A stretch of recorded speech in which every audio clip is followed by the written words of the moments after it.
Good afternoon, everybody. I just want to put a short video out regarding printers. I do have two Epson printers. Basically, I have the Epson P700, which is right here, and I just acquired the Epson ET-8550, which you can see right next to it. And you're probably wondering, why does he have two printers? Well, there's kind of a plausible explanation for that. I basically have a problem with the P700 printer, which has 10 colors. Let me show you that right now.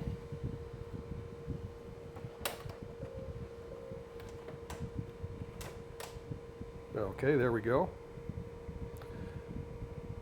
So basically you have two blacks, two grays, then an assortment of colors. This is the one that's given me a problem right here, which is the violet or purple, whichever one you want to, specify as far as color. They each come in these big plastic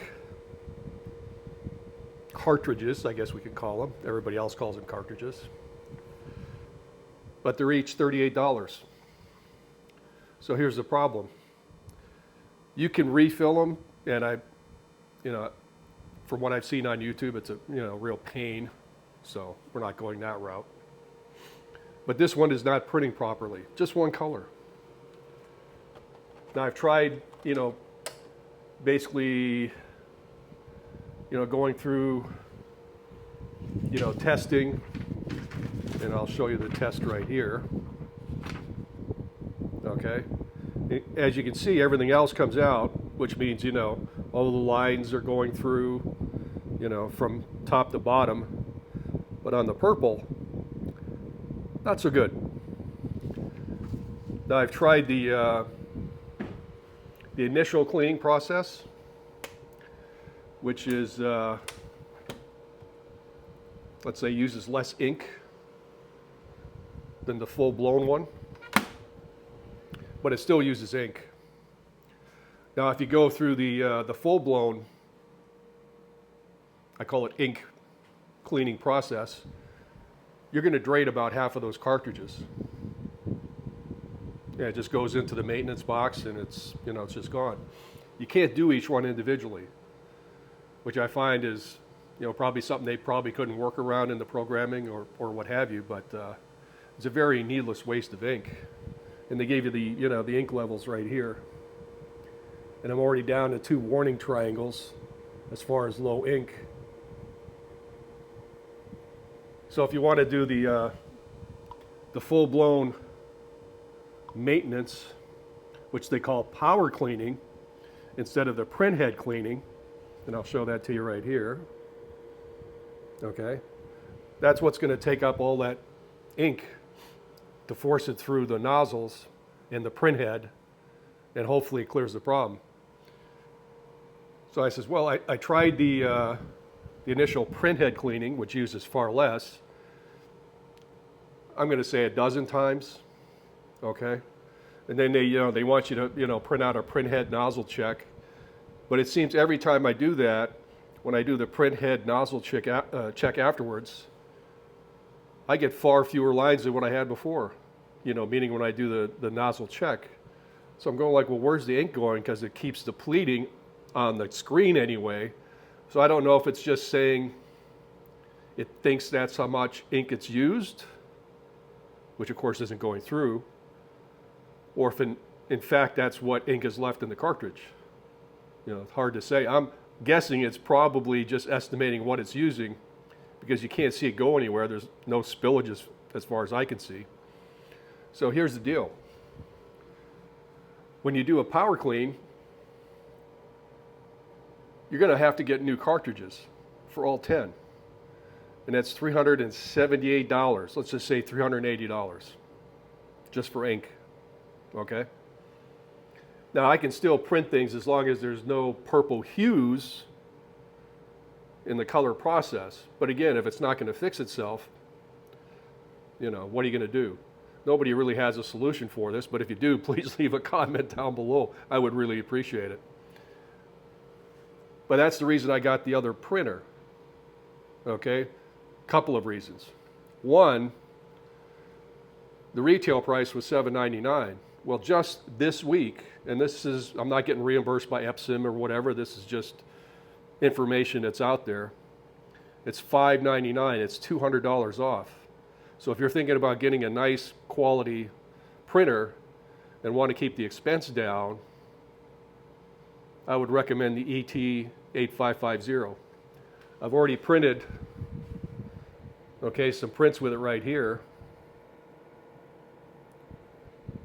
And you know, I know you can't see the clarity or whatever, but from my own eyes, not looking at it, you know, 2 inches away, but you know, just in normal viewing distance, I really don't see any difference. And it uses what they call the EcoTank cartridges. Well, excuse me, they're not cartridges. Take that out. They're not cartridges. Basically, they're refillable. Let me open this up here as well.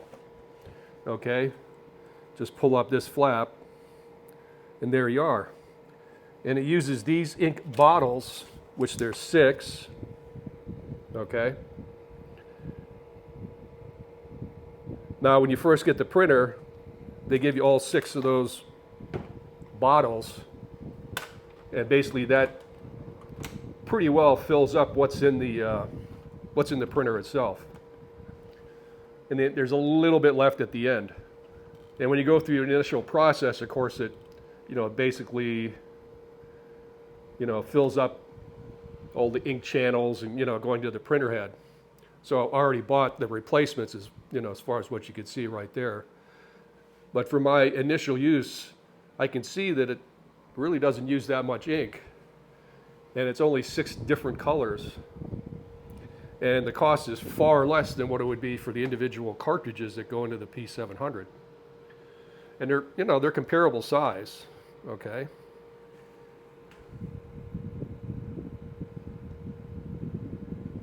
Let me put this back down here. But they both have, similar operation. And you can use them both with the apps that you can get, through the App Store. I guess, the Google App Store or Apple, which is what I use, because I can print right from my phone, which you're looking at right now. And it's a very easy process. But the nice thing about this is that you do have a scanner as well, which the other one does not.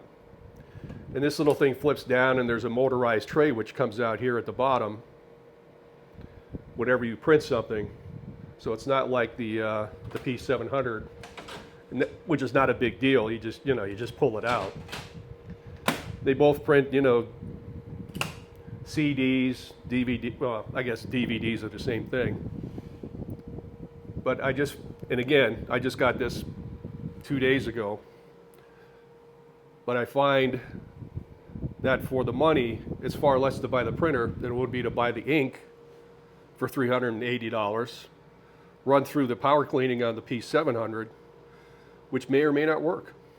So there's $300, not being thrown away because it's only one color, it doesn't work, but you're dealing with still that defective print head just for that one color. But I just wanted to, make this so you would know that possibility is out there if you're having similar problems, but also a $200 discount on the ET-8550, I think is a really good deal. And you can look at the various YouTube videos, on the ET-8550, which I've done, and I'll leave you a link in the description if you want to go to my compilation of all the YouTube videos, so you don't have to look them up yourself, so you can form your own opinion. But just for myself, $590, let's just say $600 minus $380. In my mind, $220 is worth it just to get a new printer, which has, I think better ink resources, cheaper, with a scanner. Oh, and it does have a plain paper feed at the bottom as well. But again, just for your own information. And again, I'm not denigrating the P700, but it's very expensive if you need to find things to, clean it up. And here's a few of my other shots here that I made with the P700 as well. And again, all these, well, let's say most of them are taken with the Olympus OM1, which is the 20 megapixel micro four thirds sensor. So you can still print, these are all 13 by 19s, okay? Which I don't see myself going any larger than that, because I do sell some of these as well, locally. As I don't think I've ever mailed anything to anybody. But if you're interested, please let me know in the comments down below. I'll be more than happy to do that for you. Again, just a brief update on my printing problems and solutions. But if you find this helpful, please subscribe. Forward this to somebody else that might make this of use. Until next time, thank you for watching. Bye-bye.